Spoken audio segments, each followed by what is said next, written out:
एक देश एक राष्ट्र एक जैसा कानून क्या इस देश के अंदर है? गुजरातियों के लिए स्पेशल कानून है, स्पेशल छूट है। तो कहे भाई छूट किसको मिलती है? सब बोलते हैं गुजरात मॉडल देखो, मोदी जी बोलते हैं गुजरात मॉडल देखो। कौन सा मॉडल देखे भाई गुजरात? दूसरी बात, अभी गुजरात में चुनाव है, बहुत सारे व्यक्ति बोलते हैं 100 स्मार्ट स्कूल बनाए गुजरात में। अब पता नहीं वो कहां पे है, वो तो भगवान जाने।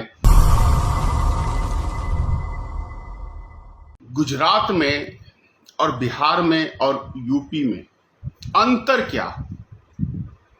और यूं कहें कि गुजरात को सिर्फ एक अलग राज्य में सिंगल घोषित कर दें और पूरे हिंदुस्तान को मिला दें तो निश्चित है कि गुजरात के लिए एक विशेष तरह की छूट दी गई है और बाकी राज्यों को छूट नहीं दी गई है। जैसे मैं आपको बता दूं कि बिहार राज्य को मैं अभी सबसे अमीर राज्यों में मानता हूं और गरीब राज्यों में सबसे यदि गरीब राज्य कोई है तो वो मोदी का गुजरात है। क्यों कह रहा हूं बात, समझ लीजिए। मैं अभी कुछ दिन पहले गुजरात गया हुआ था। वहां पे मैंने देखा कोई व्यक्ति हेलमेट लगा के नहीं चल रहा है।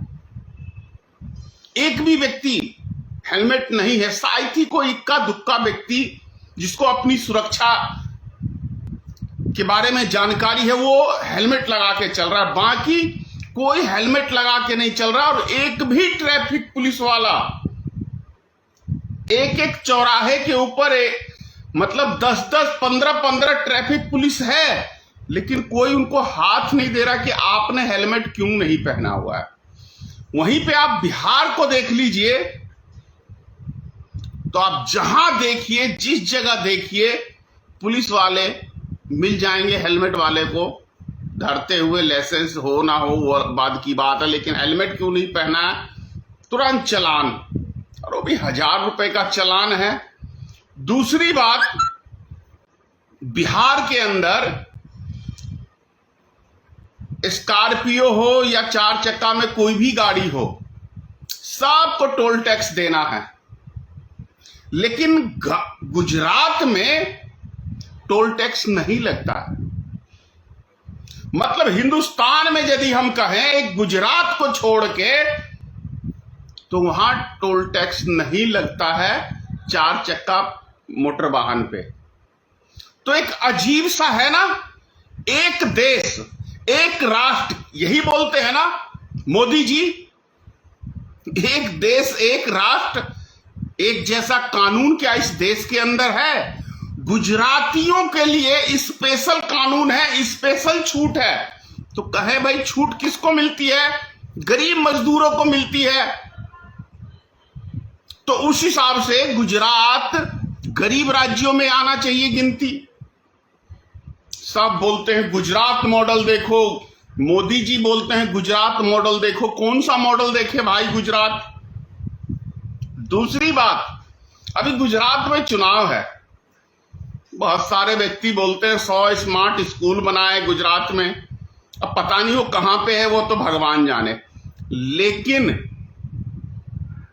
गरीब मजदूर के बच्चे क्या उस स्मार्ट स्कूल के अंदर अगर 6000 स्कूलों को गुजरात में बंद कर दिया गया है जिसमें गरीब मजदूर के बच्चे नहीं पढ़ सकते हैं, तो यानी सिर्फ 100 स्मार्ट 27 साल के शासन काल में सिर्फ 100 स्मार्ट स्कूल। वैसे मैं जानता हूं कि कोई स्कूल नहीं बनाया है गुजरात में भी। हाँ, बंद करने के लिए माहिर है सरकार।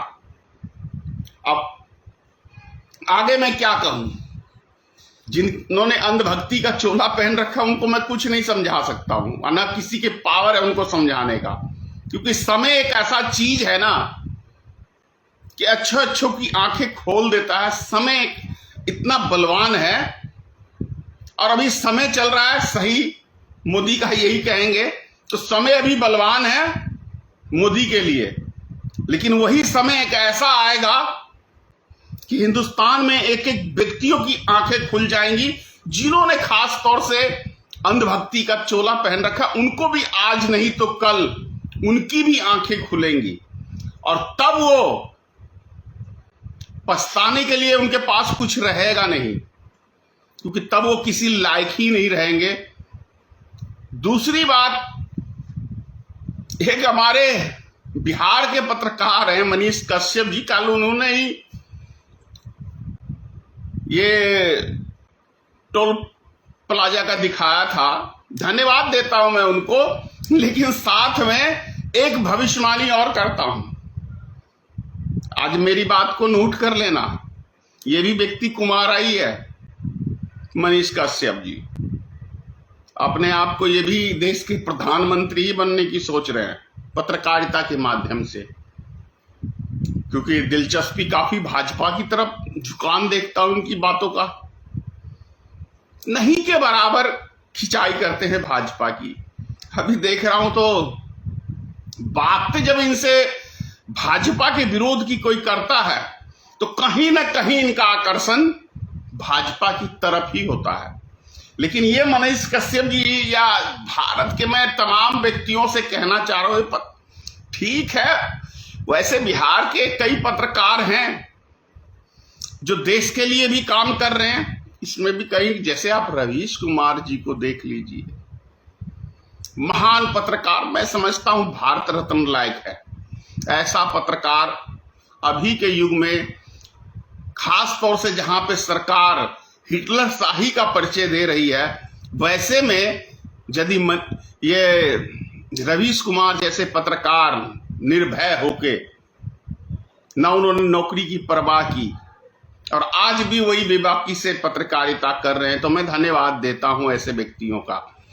दूसरी बात, बिहार के भी ऐसे चाटुकार पत्रकार हैं जो सरकार की चाटुकारिता की कोई सीमा नहीं रखती, जैसे आज तक की एंकर अंजना ओम कश्यप, देख लो दवा के चाटुकारिता वैसे। उसी तरीके से एक महाशय अभी नव भारत टाइम्स में एक है, वो पता है क्या सोचते हैं, और उनकी पत्रकारिता में एक चीज खास मिलेगी, क्या वो हिंदुस्तान में 135 करोड़ जनता को अंगूठा छाप मानते हैं, और जैसे विद्यार्थी को स्कूल के अंदर लिख लिख के बोर्ड पे दिखाते हैं ना, वो सोचते हैं कि लो भाई हिंदुस्तान का जितना भी व्यक्ति है वो सारे अंगूठा छाप हैं और अनपढ़ जवार जाहिल हैं। एक अगर हिंदुस्तान का एक सिंगल पत्रकार या आम नागरिक के तौर पे कहें उसको, उससे बड़ा विद्वान वो अपने आप को समझता ही नहीं कि मेरे से बड़ा विद्वान कोई व्यक्ति है ही नहीं, इसीलिए वो टीवी स्क्रीन के ऊपर ही लिख लिख के दिखाता है कि लो भाई इसी तरीके से समझो, तुम सारे जाहिल हो, तुम सबके पास दिमाग नहीं है।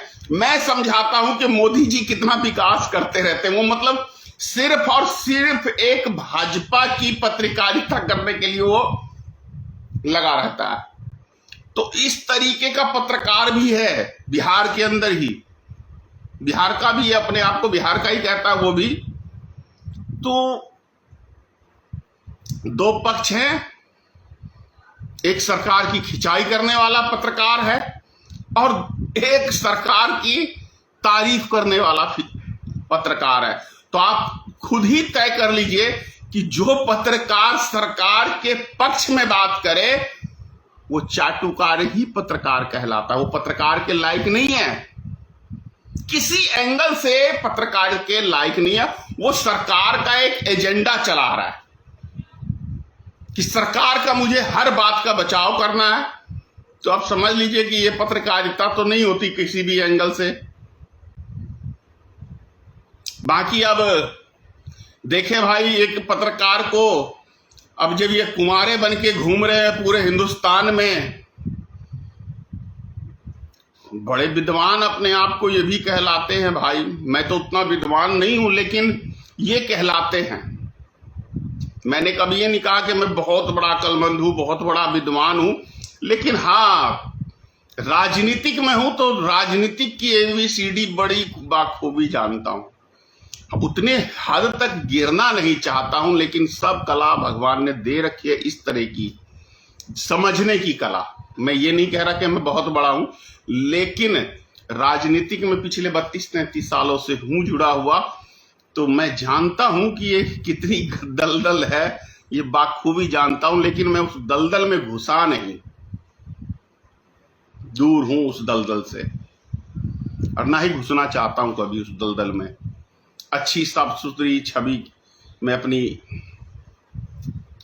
क्योंकि मुझे भारत को जला के, भारत को तोड़ के, भारत में गंदगी फैला के कोई ऐसी राजनीति नहीं करनी है।